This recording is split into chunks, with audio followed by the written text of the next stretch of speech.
Hello everyone, it is Susan here and welcome to our brand new 3-week open collaboration. So if you want to do a YouTube video or an Instagram link, let me know, and or Sheree from Turquoise Dreaming, because we are co-hosting this 3-week collaboration together. And the prompt for today is to use paper or ephemera or a book, right? Anything paper related. So I'm using this piece of packaging that I received when somebody shipped me something. And this is what it looked like before. So it has the bubbles inside of it. So it's actually soft to the touch. On the inside, I already have some scrapbook paper that I put in there. And for the cover, I'm going to use those printouts I just moved, and I'll talk about them in a second. Now, these envelopes that I already have scrapbook paper on, it's just this, you know, I want to say junk mail, right? It's what you get in the mail and the envelopes that you never use. That's what this is. Now, this envelope right here I got at a thrift store. This one is a reused envelope. I like on this side over here, I have Dad written there, but I kept it. And that's the envelope there. Now, this is the paper pack that I use by Crate Paper DIY Shop. It is an older collection, but I'm trying to use it up, and I just love the prints on it.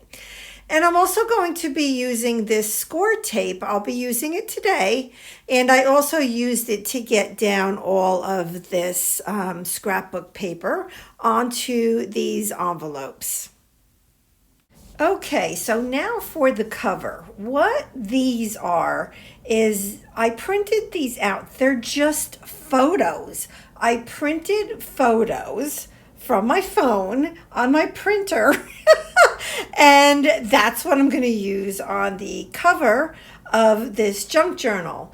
The photo is of a slow-stitched wall hanging that I have hanging in my living room, and I thought it went well. It's very has a lot of brown tones, and so did the scrapbook paper inside, so I thought it was perfect. And actually, the technique of printing out a photo like that, I'm going to be doing that more because I really like the way that it looks. I was trying to decide if I should like fold up some of that paper at the bottom. See how it's kind of like you can see the plastic inside, but I'll handle that somehow. I'll figure that out.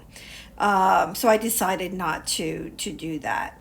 So I'm just gonna give it a measure here, and I'm not very good at measuring. So it takes me a little bit to actually, like, I'm like, well, like, what is this? Like, is it 2/8? Is it 3/8? Is it a quarter? Like my head can't even go there. That's all I can say. So I figured that out, and then when I went to actually cut the paper, I did leave it a little bit bigger than expected, or that I thought I needed, just to be safe. But I'm gonna cut under that piece of bling that is on that print. And then I'm just gonna cut a piece off of the top, and now we are ready to get it onto the journal.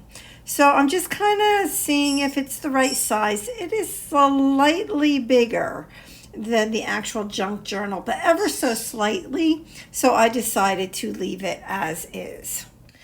And now I'm going to get the adhesive down as close to the edge that I can. And right now I'm just really focusing on the front cover, as well as just a little bit like onto the back. So basically like that one whole sheet of the printout. Yeah, so that worked out well, and I was, happy so far, but now I get nervous. It's like, I felt like if once I got it on there, I wasn't going to get it off if it was crooked. But in fact, it did allow me this one time right here to just lift it up. And then I'm like, you know what? I can't do it this way. So I turned it like to the side, and it was easier this way. But part of the problem is, well, that the junk journal itself is just not real straight. It doesn't have super straight edges, but it worked out fine and I love it. And again, when you feel it, it's like puffy, and it just feels awesome. I mean, you guys know, right? A lot of it is about feeling for us, right? We just love the feel of paper and everything. So I did realize that I did cut this one just a little bit short. So I added a little extra piece to the top, and then it worked out fine. And I'll go ahead and clean up the sides. So make sure that you check out everyone's videos. All the participants are listed below here in my video, as well as in Sheree's video from Turquoise Dreaming. I do believe that you'll probably find a lot of great ideas, because it amazes me how awesome this community is of ours. A lot of talented people. So one thing that I didn't do that I realized that I needed to do was that first piece that I put down. I didn't have any adhesive on this end of it, so I very, very, very carefully I got it in there. I was afraid to tear that paper, but I didn't. It really worked out quite well. So I was happy with that. And now it's all adhered down perfectly. So for next week's collab, also on Friday night, the 12th, the prompts are lace, fabric, and buttons, and I'm going to continue working on this junk journal. So thank you all so much for being here. Please hit that subscribe button, and I pray that you have a wonderfully blessed weekend. Bye-bye, everybody.